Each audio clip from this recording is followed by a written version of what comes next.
ठारूशाह report Saqib Mastoi. ठारूशाह भरिसां ॻोठ सखी दाऊद वाही जो तारीख़ी कब्रिस्तान इंतज़ामिया जी बेइंतिहानी सबब मिसमार थियण लॻो।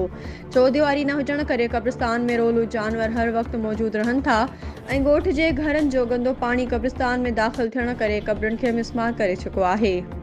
पर उन बावजूद हितां जे इंतज़ामिया को बि नोटिस न वरितो आहे, जंहिं करे कब्रनि जी बेहुरमती थी रही आहे। ॻोठ सखी दाऊद वाही जो कब्रिस्तान तारीख़ जे हिसाब सां 750 साल पुराणो आहे, पर इंतज़ामिया जी नाअहली करे ही कब्रिस्तान मिसमार थियण लॻो आहे।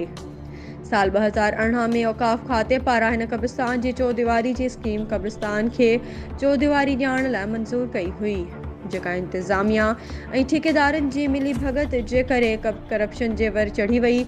चौदीवारी न हुजण जॾहिं त क़दीमी कब्रिस्तान में रोलू कुत्ता ऐं ॿिया जानवर कब्रनि जी बेहुरमती जो सबब बणियल आहिनि ऐं हुन ते बि इंतज़ामिया को क़दम न खणी सघी आहे। केतिराई भेरा एहतजाजनि जे बावजूद को बि अमल न थी सघियो आहे, जॾहिं त ॻोठ वारनि ऐं आसपास वारनि ॻोठनि जे रहवासियुनि DC नौशर फिरोज़ ऐं औकाफ़ खाते लाॻापियल आला इख़्तियार खां नोटिस वठण जो मुतालबो कयो आहे त कब्रिस्तान जे रहियल चौदीवारी जो कमु मुकमल कराए ॾिनो वञे ऐं तारीख़ी कब्रिस्तान खे बचायो वञे। ॿी सूरत में DC नौशर फिरोज़ ऑफिस अॻियां धरणो हणी सख़्तु एहतजाज कयो वेंदो।